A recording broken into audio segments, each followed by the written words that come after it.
A mí me ha tocado hablar de estrategias para la ruptura y o la resistencia, ¿no?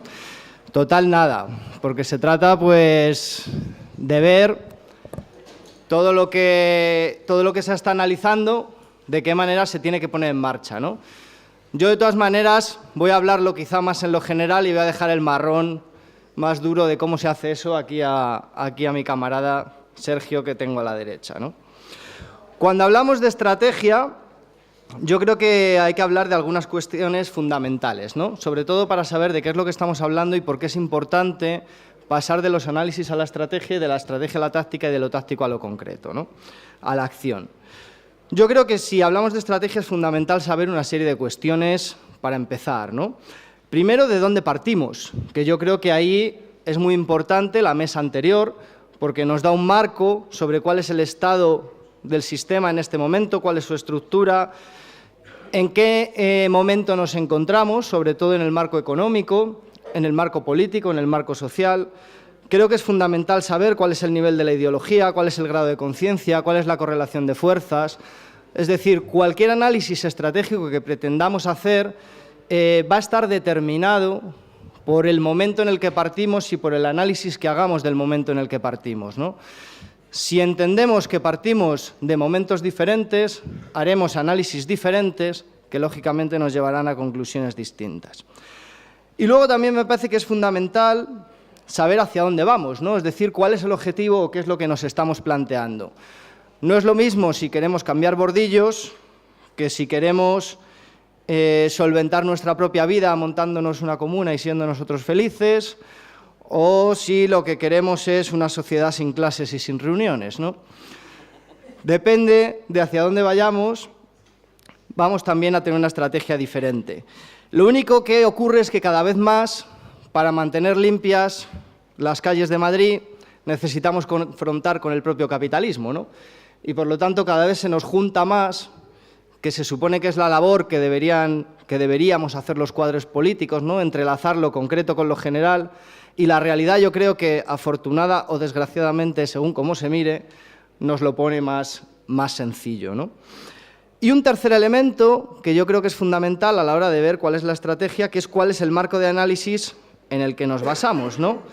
Es decir, no es lo mismo si planteamos que esto es una cuestión de buenos y malos, ¿no? Hablaba antes Carlos del tema de que se echaba mucho la culpa al gobernador del Banco de España, ¿no? Yo en un debate en el que estuve hace poquito con un economista liberal, parecía que todos los problemas de la crisis había sido una cuestión de ineptos, ¿no? Pues era inepto el del Banco de España, era inepto el que habíamos puesto en el gobierno, era inepto el que tomaba las decisiones no sé dónde, y una cuestión de regulación, ¿no? De que nos habíamos cargado una regulación que antes se había creado y también había sido una cuestión de ineptos, ¿no? Negando algo que es básico en la ciencia, que es entender los procesos frente a los comportamientos individuales, ¿no? Si durante un periodo de crisis se decidió regular ciertas cuestiones a nivel financiero y luego se desregulan, normalmente no suele ser por ineptos, suele ser por la correlación de fuerzas, suele ser por los intereses enfrentados, ¿no? ¿Qué es lo que nos permite entender los procesos frente a llevarlo todo a una cuestión de, bueno, pues de malvados o de buena gente, ¿no? Y, por lo tanto, entender, yo voy a partir, lógicamente, del marxismo como método de análisis, ¿no? Por incidir en esta idea, ¿no? No es lo mismo si partimos de un planteamiento del idealismo o si partimos de un planteamiento del materialismo. Porque eso es lo que nos va a evitar caer en el tacticismo, es decir, caer en cuestiones, en debates que no nos llevan a ninguna parte, ¿no? Yo, los que me hayáis oído otras veces, siempre pongo un ejemplo del debate sobre qué es más útil, si un plano de metro o un plano de carreteras. Y bueno, pues todo depende de a dónde queramos ir o en qué momento del análisis estemos, porque ambos pueden ser muy útiles o muy inútiles, ¿no? Yo creo que el momento en el que surge la crisis se caracteriza principalmente por dos elementos, ¿no? Uno, que es el momento, se produce un momento de enorme agudización de las contradicciones del sistema, se dice que es la mayor crisis desde el año 29, pero al mismo tiempo nos encontramos con... Me vas a esperar un momentito. Podéis decirle que o vengan o cierren la puerta o estén fuera, pero por favor que vengan. Que tienen dos opciones, pero que elijan una. Nada, tranquila. Bueno, en esa idea de insistir qué caracteriza el momento, ¿no? Yo creo que la crisis surge en un momento donde hay dos ideas que para mí son básicas, ¿no? Por un lado, una enorme agudización de las contradicciones del sistema a nivel económico, pero por otro lado, una elevada hegemonía de la ideología dominante, lo cual nos genera un marco muy contradictorio y muy característico a la hora de desarrollar las estrategias, ¿no? No es lo mismo un momento en el que la hegemonía de la ideología dominante no es tan alta o donde los sectores de las clases trabajadoras se sienten representados y altamente cohesionados en torno a sus organizaciones de clase, a cuando todo está desestructurado y todo eso no existe, ¿no? O a cuando la organización o la estructura de clases es pues, la que hoy planteaba Edi o es la que ha podido existir en otros momentos. Yo creo que todo eso va a determinar. Siempre que hay una crisis, lo que se produce es una movilización social espontánea en el sentido no de que surja de debajo de los árboles, sino espontánea en el sentido de que no tiene una perspectiva de construcción política y de entendimiento de cuáles son las raíces de los problemas que surgen, sino que se hace por lo concreto. Y yo creo que una de las cosas que provoca todo el periodo de movilizaciones que hemos tenido es que se vuelve a abrir la idea por el concepto de poder. Se vuelve a abrir la cuestión del poder, ¿no? Porque se visualiza que la movilización tiene un límite, pero que a partir de un momento dado o se cuenta con el poder o todo nos da lo mismo, ¿no? Y a partir de ahí yo creo que se han planteado varias estrategias de cuál debe ser nuestro planteamiento en torno a la cuestión del poder y a cómo construir el poder. Yo creo que hubo en un inicio, creo que afortunadamente, desde mi punto de vista, cada vez es más minoritaria, de que la salida de la crisis, de que la crisis era meramente económica, de que no se había trasladado a crisis política en este país y que la salida venía, por tanto, por hacer lo que habíamos hecho siempre, ¿no? Era una oportunidad para poner en marcha nuestras políticas de siempre. Lo que se trataba era de ganar las elecciones, lo que se trataba era de subir a nivel electoral, con un apoyo de la movilización social, pero simplemente para volver a lo de antes, es decir, para solventar la crisis volviendo a lo que teníamos antes de ella, aplicar políticas de corte keynesiano, de crecimiento económico, en el marco del sistema, por supuesto, y aliándonos pues, con los sectores sociales que se consideraban clásicos en estas luchas, pero aliándonos principalmente para la cuestión electoral, ¿no? El movimiento obrero, que luego se quedaba reducido al movimiento sindical, que al final se reducía a comisiones y a UGT y que en la práctica se reducía a las cúpulas de comisiones y UGT, ¿no? Y a partir de ahí plantear ese cambio. ¿Qué le veo yo a ese planteamiento? Bueno, pues que yo creo que no asume la realidad del momento que yo creo que Carlos describía muy bien. El capitalismo se encuentra en un momento en donde la vuelta al pasado no es posible, porque su burbuja estalló y porque ahora mismo el momento de acumulación no permite trasladar a las capas trabajadoras los mismos excedentes que trasladaban en el previo a la crisis.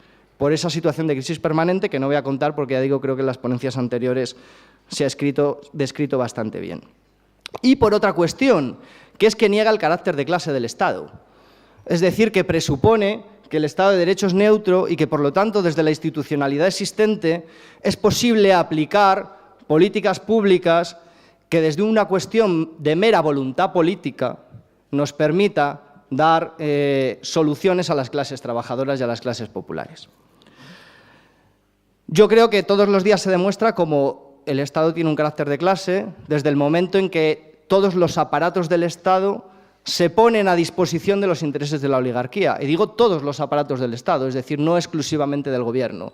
Desde el Poder Judicial hasta el Poder Mediático. Acabo de leer ahora, antes de subir, que el Gobierno quería denunciar ante el Tribunal Constitucional a Carlos Sánchez Mato justo por el presupuesto que se ha presentado desde Madrid, ¿no? Yo creo que es un claro ejemplo, junto con la utilización de la fuerza pública para la represión o los desahucios, ¿no?, de cómo se utiliza el conjunto de los aparatos del Estado para imponer unos intereses de clase y que, por lo tanto, no podemos partir de su neutralidad y de que la vía electoral institucional nos permite exclusivamente realizar el cambio social que necesita el país en un momento dado.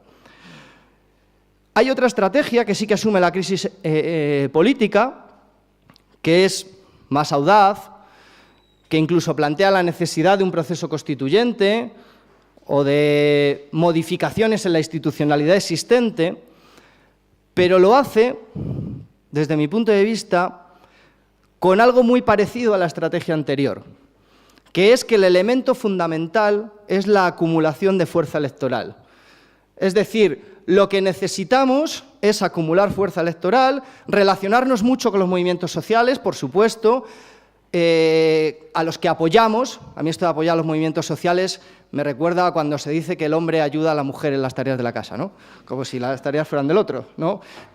Entonces apoyamos a los movimientos sociales que no tienen nada que ver con nosotros, ¿no? Nosotros somos muy majos y les echamos una mano. Entonces, asumimos el programa de los movimientos sociales para llegar al Gobierno y ya desde el Gobierno planteamos los elementos de ruptura. Porque además se parte de la idea de que cualquier otra cosa que no pase por esto, es decir, por la acumulación de fuerza electoral, no es posible, ¿no? De hecho, algunos dicen, ojalá sea posible. Eso tú que eres un utópico, ¿no?, que quieres llegar a la ruptura. Y aquí solo hay dos alternativas, ¿no? Hay una famosa frase que decía algún dirigente de esta organización, que era o por las urnas o por las armas, ¿no? Como por las armas no se puede, pues ya está, conclusión decidida, por las urnas, ¿no? Yo creo que no hay nada más falso que esa dicotomía, ¿no? Que es como decir o con tus reglas o con las mías, o con... No se trata de si vamos por las urnas o por las armas, sino se trata de qué es lo que construimos que nos permita ser coherente con el análisis de la realidad que hacemos, ¿no? Y con ese punto en el que se encuentra el capitalismo que no nos permite ciertas cosas y con ese carácter de clase del Estado que no nos permite que se hagan ciertas cosas. Por lo tanto, de lo que se trataría no es de una estrategia de toma del poder que lo reduce meramente al acceso al gobierno y que reduce las luchas populares a auxiliar la lucha electoral, ¿no? No se trataría simplemente... O sea, el problema que yo le veo a esto es sobre todo que se plantea que todo aquello que no sea la vía electoral es una vía de coger las armas y meramente violenta. Y para mí es exactamente igual de utópico, de irreal, plantear que vamos a cambiar el gobierno desde la vía electoral como plantear que lo vamos a hacer montándonos una guerrilla. Sino que lo que es imprescindible es ver cómo somos capaces de organizar el poder popular. Es decir, si nos quedamos simplemente en que la tarea inmediata es organizar un frente electoral que llegará al poder y hará buen gobierno y hará leyes justas y saldremos de la crisis, realmente estamos negando la situación que estamos analizando y el momento en el que estamos viviendo. Porque no podemos obviar que necesitamos romper la dependencia entre el poder y los intereses de la oligarquía, para que sea realmente factible el proyecto de cambio que nosotros planteamos. Es decir, no podemos obviar que la relación entre el programa político, entre el programa económico y sus posibilidades políticas, sus capacidades de llevarlo a cabo en función de la correlación de fuerzas en la que nos encontramos en este momento. Porque ambos están limitados por el marco político que vivimos, que no es a voluntad, y por la dinámica económica del capitalismo, que, como decía, tampoco es voluntaria. Por eso insisto en que no es una mera cuestión de voluntad política, sino que hace falta algo más que ganar unas elecciones y tener apoyo de los movimientos sociales. Y voy terminando, que me paso los 15 minutos. Por lo tanto, ¿de qué se trataría? Bueno, pues la tarea sería organizar un poder popular que no es ni un movimiento en sí mismo, ni es meramente un frente electoral, ni es un ejército popular, sino que lo que hablamos es de pueblo organizado. Es decir, de construir pueblo que tenga la capacidad de imponer sus intereses frente al poder establecido. Todas las revoluciones victoriosas, de hecho, han presenciado la emergencia de órganos de poder popular, ¿no? Desde los soviets, los consejos de fábrica, las comunas, etcétera, etcétera, ¿no? Lo que se trataría es de construir a nivel subjetivo un sujeto político que en el fondo es algo muy clásico, que es trabajar porque la clase en sí se convierta en clase para sí. Es decir, trabajar las condiciones objetivas que surgen, y yo creo que Ayedi planteaba bastante bien dónde se dan de una manera más amplia las condiciones objetivas, para a partir de lo que nos une realmente quebrar la ideología dominante y construir las condiciones subjetivas. Lógicamente, esto depende del análisis que nosotros hagamos. No es lo mismo si entendemos que sigue existiendo la clase obrera que si hay sectores antagonistas que no tienen relación y que lo que tenemos es que articularlos en torno a un relato, ¿no? Que es otro planteamiento de los que está en disputa, ¿no? Evidentemente, las estrategias que plantearemos serán diferentes. Yo creo que nosotros, entendiendo que son condiciones objetivas y materiales, romper la ideología dominante requiere poner en el centro de gravedad las condiciones de vida. ¿Cuál es nuestro papel en el reparto de la riqueza y en el proceso de producción? Lo que objetivamente nos define como sujeto frente a las imposiciones ideológicas o subjetivas que el sistema nos impone para intentar dividirnos como clase. Es decir, romper las mentiras, las concepciones del mundo y construir un lenguaje común que nos permita luchar y cambiar el mundo a la vez que cambiamos nosotros, en la línea que también decía Yayo de recuperar los conceptos. La movilización y la lucha, además, como herramienta, como acabo de decir, no solo para transformar hacia afuera, sino para transformar hacia adentro.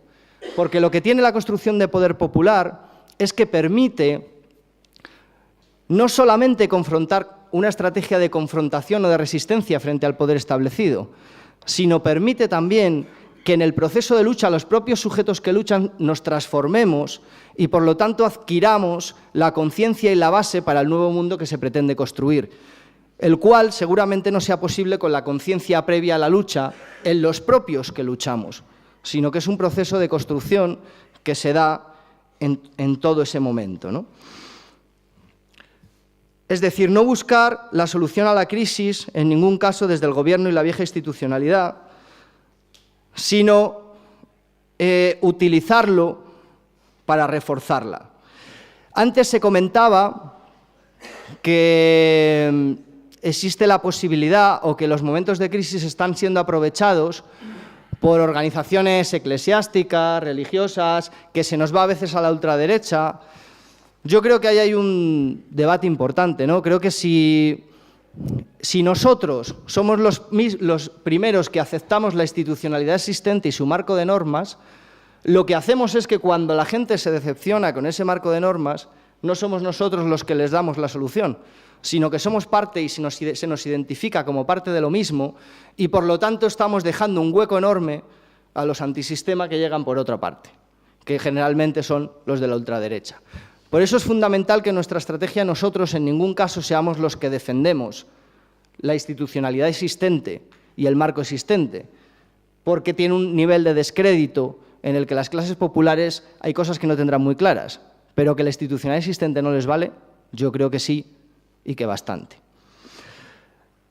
Por lo tanto, se trata de construir poder popular y no un mero movimiento social. ¿A qué me refiero sobre todo con esto? ¿Qué tipo de movimientos sociales nos interesan? Pues yo creo que hay que romper con aquellos movimientos sociales clásicos que han sido muy del gusto del PSOE y a veces también de Izquierda Unida, donde lo que se trataba era exclusivamente de juntar reivindicaciones en un programa político para trasladar a la institución y que la institución los convirtiera en políticas públicas. Sino de lo que se trata es de construir instrumentos que resuelvan los problemas diarios de la vida, es decir, espacios de organización donde se construyen reivindicaciones, pero no solo se construyen, sino que se ponen a cabo y que además se empoderan para imponerlas más allá de lo que diga el poder o no diga. Es decir, no buscamos pedir al gobierno o a la institución correspondiente que nos aplique esta política pública, sino construir el poder suficiente para poder aplicarla, aunque el poder no quiera. Esto puede sonar muy abstracto, pero lo ha hecho la PA. No se trataba solo de pedir leyes de vivienda, se trataba de constituirse en poder para impedir los desahucios. Y la paz durante un tiempo se constituyó en poder y impuso los desahucios, más allá de lo que dijera la ley. Esa es la idea del poder popular frente a un movimiento social clásico. Es decir, no necesitamos, desde mi punto de vista, fuerzas político-electorales con vocación de gobierno, sino necesitamos órganos populares con vocación de Estado. Es decir, organizaciones populares que pretendan constituirse en Estado y que, evidentemente, utilicemos la vía electoral, pero no como elemento principal donde los movimientos son subalternos, sino donde la herramienta electoral está al servicio del movimiento popular y a lo que ayuda no es a intentar gestionar de la mejor manera posible, sino a lo que ayuda es a reforzar la nueva institucionalidad frente a la institucional antigua, a darle legitimidad a esos movimientos sociales y a ese nuevo poder frente al poder que queremos destituir. Y de ahí la propuesta del proceso constituyente, porque el proceso constituyente lo que nos permite es construir poder originario desde abajo y desde el propio pueblo que se organiza para romper el poder existente y construir el nuevo. Y termino solo con una cosa, ¿no? Yo creo que sobre lo concreto, solo dos elementos por no quedarme en lo del chiste del conejo. No sé si sabéis de esto que iba un cazador persiguiendo a un conejo, ¿no? Y se encuentra otro y le dice, este me persigue, ¿dónde, qué hago? Y le dice, conviértete en árbol. Y dice, ¡ay, qué buena idea! Y luego se queda pensando y dice, ¿y eso cómo lo hago? Dice, yo ya te he dado la idea. Entonces, yo os he dado alguna idea. Lo que se trataría ahora es de ver, lógicamente, cómo se concreta esto, ¿no? Porque esto no es sencillo de hacer. Yo creo que solo una pincelada, ¿no? Y que ahora siga Sergio. Existen diversos instrumentos de lucha, las luchas espontáneas existen. ¿Qué es lo que nosotros tenemos que trabajar? Ser parte de esas luchas espontáneas, para darles capacidad de ganar. Nunca apoyarlas o comprenderlas desde fuera, sino ser ellas mismas, ser nosotros quien insertamos los cuadros ahí y quien enlazamos para poner el poder institucional que consigamos al servicio de las mismas. Y de esa manera conseguir dejar de pedir y lograr hacer. Muchas gracias.